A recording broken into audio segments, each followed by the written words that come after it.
al tener los artistas posibilidad de dialogar con quienes están desarrollando tecnologías para ver de qué está hecho el mundo o ver hacia dónde vamos o cuál fue el origen del universo y demás, que siguen siendo las preguntas que existían hace siglos, pero con otras maneras de entender las tecnologías y con otras herramientas, tenemos la libertad como para provocar esos desplazamientos, ¿no?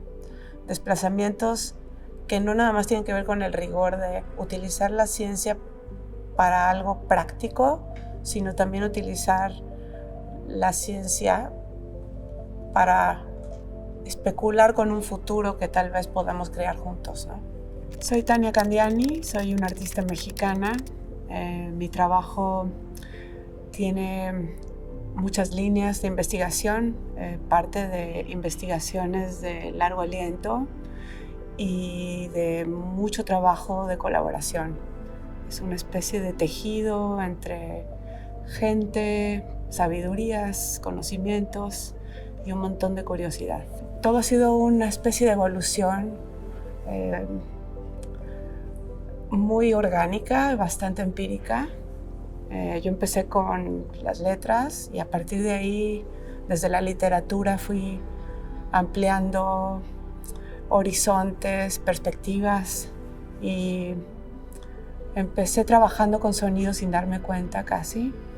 Y también todo fue mudándose a distintas materialidades. En mi obra siempre parto de investigaciones situadas, es decir, me gusta mucho trabajar desde el sitio específico, con ideas más o menos preconcebidas que luego pueden brincar de un lugar al otro. Esa libertad del desplazamiento es súper importante como para encuentros serendípicos. Esta cosa del encuentro fortuito alimenta toda la práctica. Entonces, digamos que empiezo por una intuición que luego investigo por varios lugares. Después aterrizo en un planteamiento, en una idea general o varias. Y a partir de eso busco quién puede acompañarme en ese proceso de entender cómo vamos a materializar una idea. La parte de la materialización es bien importante, me entusiasma buscar el material preciso, ya sea material físico o su salida, por ejemplo, en una videoinstalación, ¿no? Y al momento de armar estos equipos de trabajo empieza el momento más bonito de la obra, que es una conversación coral en donde todo el mundo puede ir conversando cómo se imagina que podemos resolver esto que previamente puse sobre el pizarrón, sobre la mesa, sobre la idea general. Los procesos de traducción son una manera muy eficaz de plantear invitaciones a otros para trabajar. Es decir, no hay una instrucción rigurosa, no hay que obedecer un guión preciso o hacer las cosas de determinada manera como si fuera de este punto a este punto, sino a la hora de traducir uno puede tener múltiples interpretaciones. Lo que me gusta de esta idea de la traducción expandida es que puede, por ejemplo, una tarjeta perforada puede ser entendida como una instrucción para un telar, pero también puede ser un código de luz o puede ser una partitura para un instrumento musical o puede ser una instrucción para el cuerpo. La primera, como la manera en la que yo me acerqué primero a los artefactos fue a través de artefactos sonoros antiguos. Me encantan las tecnologías antiguas en el sentido de que estaban construidas para poder entender qué había más allá, ¿no? El momento de, la arqueología de los medios obedece mucho a este asomarnos a artefactos científicos, casi metafísicos, que estaban hechos para ayudarnos a resolver preguntas. Todavía tenemos muchas preguntas, pero la manera en que están construidos los artefactos son cada vez más complejas, ¿no? Entonces, primero me encontré con los artefactos sonoros casi celestiales de Athanasius Kircher, estas trompetas inmensas que conectaban soplos divinos con los humanos. Y a través de eso fui escarbando un poco más en este desarrollo de la idea de artefactos tecnológicos del pasado, como una manera de volverlos a leer para ver cómo podemos entender un futuro posible. Después me encontré con una mina de hermosuras que fueron patentes de inventos que luego quedaron olvidados, inventos que luego no sirvieron para nada, que no fueron útiles, que eran un poco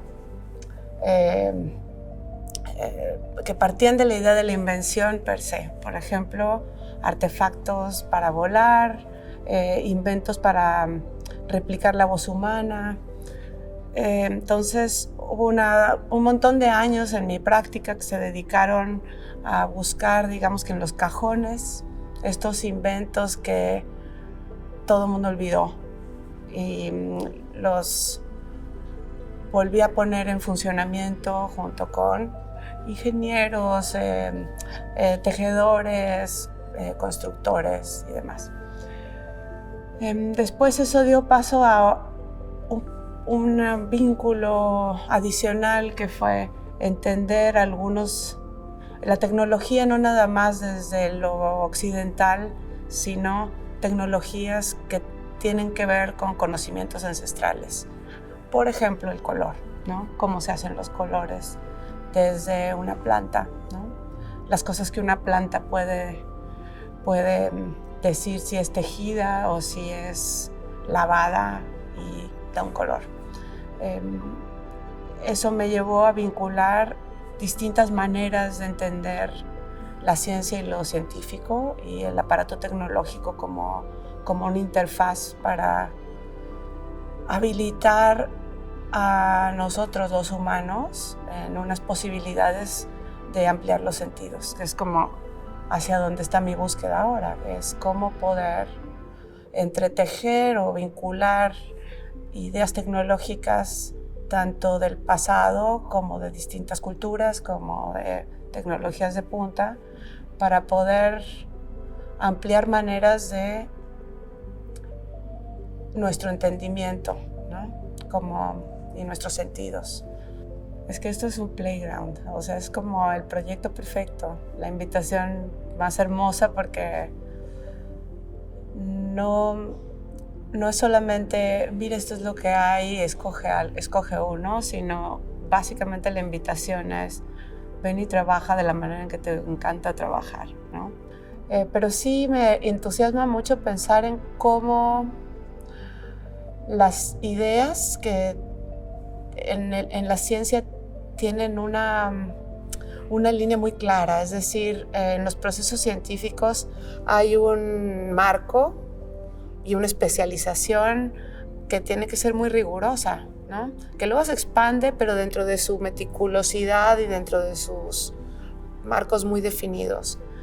Creo que va a ser muy rico esta manera de ampliar esos marcos, como abrir la puertita y juntar una cosa con la otra, y este proceso expansivo de vincular redes y hacer esta especie de río con muchos cauces es lo que me tiene muy entusiasmada. En efecto, Dalí se asoma a la ciencia y de pronto trae cosas de la ciencia y lo traduce en su propio lenguaje y lo convierte en un pretexto para la imaginación, ¿no? Es cada cosa que él trae de la ciencia lo convierte en un punto de partida para imaginar realidades posibles. Muchos de ellos tienen como punto de partida una idea que en realidad es una especulación. y sí basada en datos o en matemática o en números inmensos, y tienen el talento de alojar en sus cerebros maravillosos una cantidad de información inmensa, pero eso también tiene que ver con la creatividad, ¿no? Y por supuesto con la curiosidad. Entonces creo que por supuesto Dalí encontró esa vinculación entre esa curiosidad y su curiosidad misma, ¿no? Y con Dalí yo digo que mi encuentro con él fue hace muchísimos años, leyendo lo que él escribía, el diario de un genio y las herramientas para ser pintor, creo que se llama. Pero esta manera de plantear situaciones insólitas como para arrancar el día con un acto de desobediencia me parece delicioso y provocador. Entonces, esa provocación es bienvenida y la celebraré durante este proceso. Yo creo que es importantísimo y vital para entender el presente y el futuro, porque justamente no me podría imaginar el entender la práctica del arte contemporáneo sin estos vínculos, con científicos, pero también con hacedores y con prácticas, de nuevo, prácticas ancestrales. O sea, creo que es un compromiso de los artistas también, por lo menos es algo que a mí me interesa, poder recuperar y no dejar morir saberes que están a punto de desaparecer.